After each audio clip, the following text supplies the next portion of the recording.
বুঝলাম না ভাই, আমার প্রিয় মাতৃভূমি দিনে দিনে কীরকম অশান্ত হয়ে উঠছে।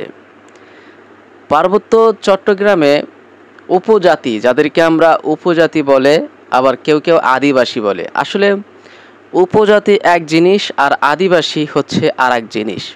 আদিবাসী হচ্ছে যারা হাজার হাজার বছর ধরে একই জায়গায় বসবাস করে এবং কি তারা সেই জায়গা থেকে কোথাও যায় না, তাদেরকে বলা হয় আদিবাসী।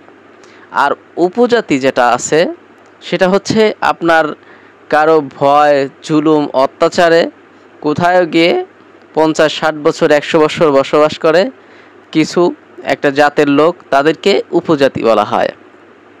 তো আমরা ইতিহাস ঘেঁটে দেখলাম আমাদের পার্বত্য চট্টগ্রামে যারা বসবাস করে তারা কেউই আদিবাসী না, তারা কেউই ওখানে হাজার হাজার বছর ধরে বসবাস করে না, তারা সবাই হচ্ছে উপজাতি।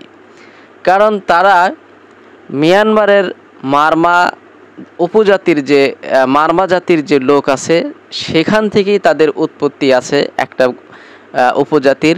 তারা মারমা থেকে এসেছে, আরাকান রাজ্য থেকে কিছু এসেছে, এবং কি ভারতের যে 7 সিস্টার আছে ত্রিপুরা, মণিপুরা, মেঘালয়, এই সব জায়গা থেকে কিন্তু তারা এসে বাংলাদেশে মানে বিভিন্ন সময় আশ্রয় নিয়েছে। আমার একটা ইতিহাস জানা আছে যে ভারতের একটা রাজা ছিল, তার অত্যাচারে কিছু মানুষ একসময় 2 গ্রুপে ঝগড়া করে এক গ্রুপ বাংলাদেশের পার্বত্য চট্টগ্রামে চলে আসে। তো এইভাবে আমাদের দেশে কিন্তু এই উপজাতিগুলো গড়ে ওঠে। আর এখন সেই উপজাতি তারা কী করছে, অন্য একটা দেশের মদতে, ভারত, মায়ানমার, এদের মদতে তারা বলতেছে যে পার্বত্য চট্টগ্রাম এবং কি নোয়াখালী এগুলো নাকি তাদের অংশ, এগুলো তাদের, তারা বাংলাদেশেই এটা বলতে তারা নারাজ। একটা চাকমাকে আমি দেখলাম, সে ভিডিওর মাঝে বারবার বলছে তোমরা বাংলাদেশি যারা আসো তারা আমাদেরকে এই করো ওই করো সেই করো। আসলে ভাই আমার কথা হচ্ছে তোমরা বাংলাদেশি মানেটা কি? তুমি কোন দেশের মানুষ? তোমার কোন দেশের ন্যাশনালিটি নিয়ে তুমি বাহিরে বা পাসপোর্ট এগুলো তৈরি করছো? ভাই তুমিও তো বাংলাদেশের ন্যাশনালিটি নিয়েই পাসপোর্ট এবং কি বাহিরে ট্যুর দিচ্ছ, তাই না? তাহলে তোমাকে বাংলাদেশি বলতে এত কষ্ট কিসের? তুমি কার মদতে, কোন দেশের মদতে এই দেশের ভিতরে তোমরা এরকম একটা অনার্য তৈরি করার সাহস পাচ্ছ? তোমরা কি ভেবেছো যে তোমরা এরকম করবে আর তোমাদেরকে আমরা ছেড়ে দেব?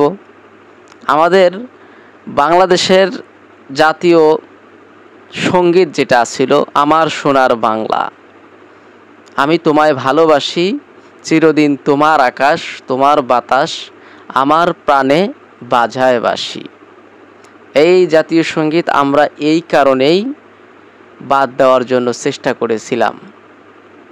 আমরা নতুন যে জাতীয় সঙ্গীতটা তৈরি করতেছিলাম সেটা হচ্ছে এংচি এংচি মাটি সোনার চাইতে খাঁটি, নগদ রক্ত দিয়ে কেনা, কসম সেই খোদার একটি কণাও কেউ তার কেড়ে নিতে পারবে না। বাংলাদেশ আমার বাংলাদেশ তোমার বাংলাদেশ খোদার দান, ধন্য ধন্য আমি সবার চাইতে দামি বাংলা মাটির সন্তান। তো এই গজলটায় বা এই জাতীয় সঙ্গীতটায় ইঞ্চি ইঞ্চি মাটি সোনার চাইতে খাঁটি, নগদ রক্ত দিয়ে কেনা, এই কথাগুলো আছে না? এগুলোর মানে তোমরা বোঝো?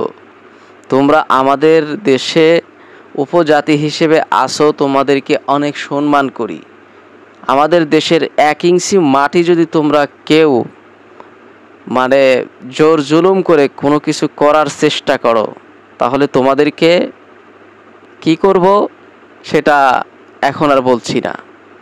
আমরা আমাদের দেশকে ভালোবাসি, তোমরা আমাদের ভাই, তোমরাও এই দেশের মানুষ, আমরা সেটাই দাবি করি। কিন্তু তোমরা নিজেদেরকে আলাদা হিসেবে প্রমাণ করার চেষ্টা করছো, নিজেদেরকে আলাদা প্রমাণ করার চেষ্টা করতে যেও না, এতে করে তোমরা দেশ ছাড়া হয়ে যাবে।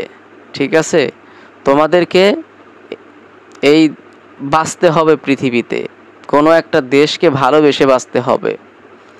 ঠিক আছে, আমাদের বাংলাদেশে যত রকমের জাতি, হিন্দু, বৌদ্ধ, ধর্ম, খ্রিস্টান, বৌদ্ধ, যত কিছু যা আছে সবাইকে আমরা ভালোবাসি, সবাই মিলেমিশে ওই দেশটাতে বসবাস করতে চাই, ওই দেশকে ভালোবেসে থাকতে চাই। তোমরা যাদের ষড়যন্ত্রে, যাদের চক্রান্তে এরকমটা করছো, তাদেরকে বলে দাও যে না, আমরা আমাদের দেশের সাথে বিশ্বাসঘাতকতা করতে পারবো না। তাহলেই তোমাদের জন্য ভালো হবে আর আমাদের দেশের জন্যও ভালো হবে। বিদায় নিচ্ছি, খুদা হাফেজ। আবার দেখা হবে সামনে কোনো ভালো ভিডিওতে।